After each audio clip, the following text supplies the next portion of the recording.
Apply করে নিয়েছি। যখন কোনো প্যাক ফেসে অ্যাপ্লাই করবে তখন অবশ্য করেই নেকটাতেও অ্যাপ্লাই করে নেবে।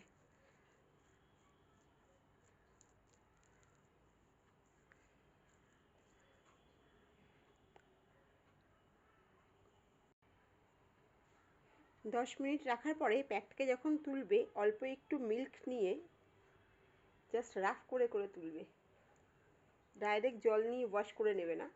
এইভাবে একটু হাত দিয়ে হালকা হাতে ম্যাসাজ করে করে তারপরে প্যাকটাকে রিমুভ করবে, তাহলে আরও বেশি ভালো রেজাল্ট পাবে। 2 fingers